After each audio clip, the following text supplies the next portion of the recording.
I'm honoured to chat with and see if I can get your name right. It's Jean-François. Jean-François. Yeah. Everyone calls me JF. JF's fine. Oh, right, Jeff. JF or Jeff or something along those lines. Where did that come about? Was that like a nickname or did...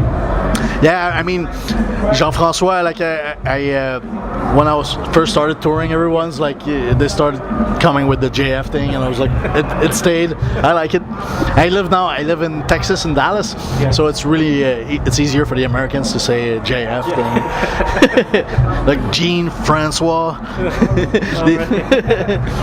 We're seeing name of Lucky. Well, you guys had your last album come out. Yes. 2013.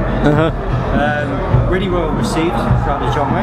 Yeah, we're very happy about the like because we were actually really proud of the album, but you never know how people are gonna react to it, and it's been really good. Like we had like the crowd reaction every show for the new songs. That's what I like the most, because they are growing well. Like they're like you can see like the new songs on the set list, they stick out, and I like that. So that means we're gonna be able to play them for a while, because sometimes we come with the new songs and people want to hear the old stuff, and they're like but this time it's working. I'm pretty happy.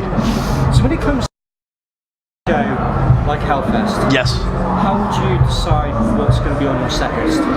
Yeah, I mean like we just came out of a very long tour, and when we talked about the open air set list, because we did like one set for all the summer open airs, and we wanted to take off songs that we just played and put in new ones that we haven't played for a while. So of course we want to do like a few of the new album, but then we want to mix up the other ones, like play a few of the new album, play a few classics, and then a few oddballs in there. Yeah.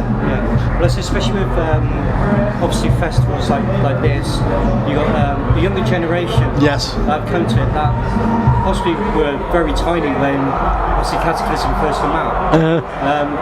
Only sort of like possibly heard your stuff through like iTunes or a friend of that. So they come to like Hellfest, and you guys are there performing some of your early material, and it sort of blows them away, but it also brings them closer into like the fans.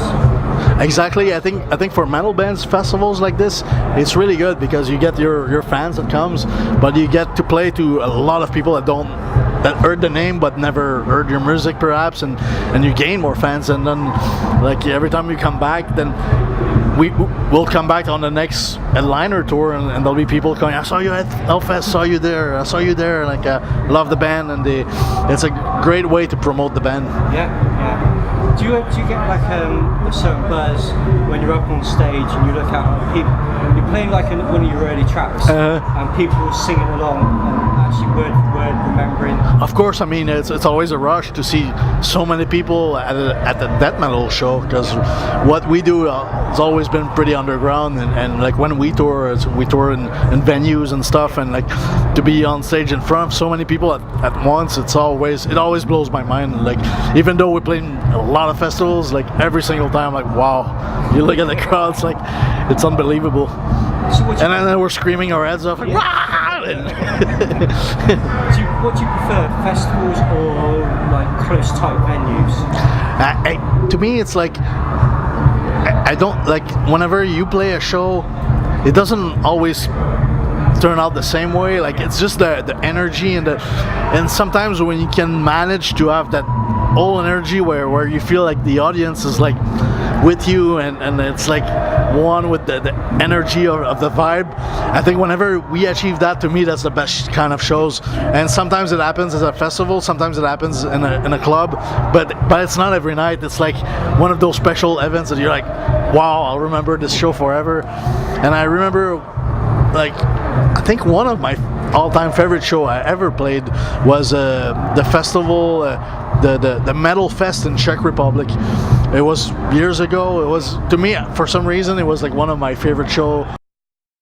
It was just the right situation. Everyone was in front going crazy, and we played at sunset, and I could see the sky turning like purple and red, and I was like, we're playing and our hearts out, and it was just a perfect ambience, and we're like, wow. And I finished the set. I was like, I think that was my favorite show ever.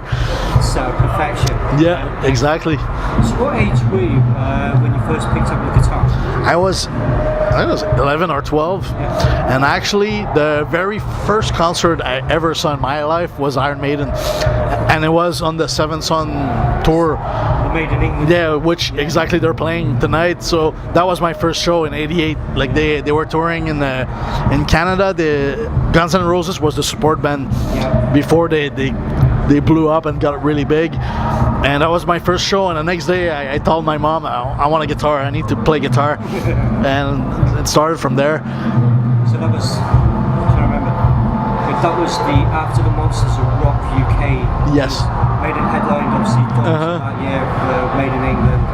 They went then off, that's probably either pre-Donington or just after. I think it was like in May or something like that. Yeah, that was the Yep. build-up. We're in for a treat tonight. Yes. Back. Yeah, I want to see them, or we're playing at the same time. I'm like, damn it. So I guess we started at the same time, so whenever we end, I gotta wrap up my gear, and then I have maybe 1 hour of Maiden left. Yeah.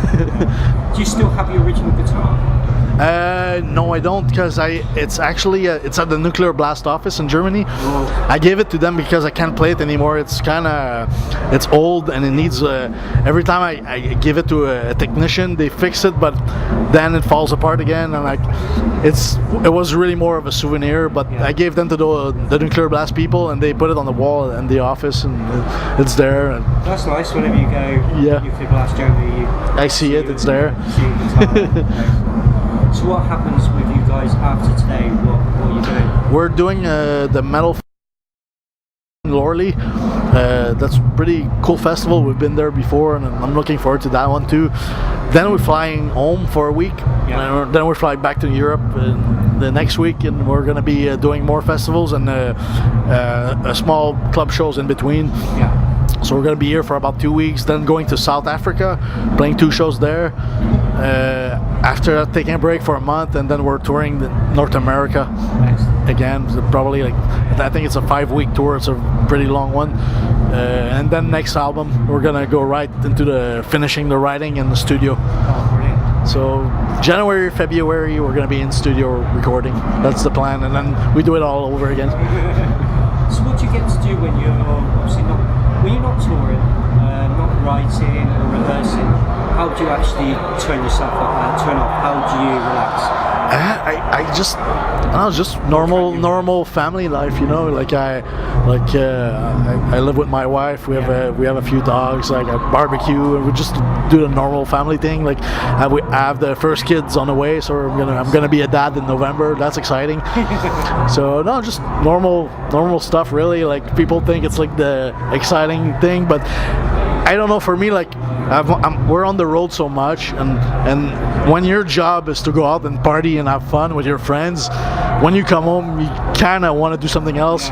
So I'm kind of glad to go home and back to the family life, and I don't drink as much when I'm home. I do whatever everybody else does. Like I just. Yeah.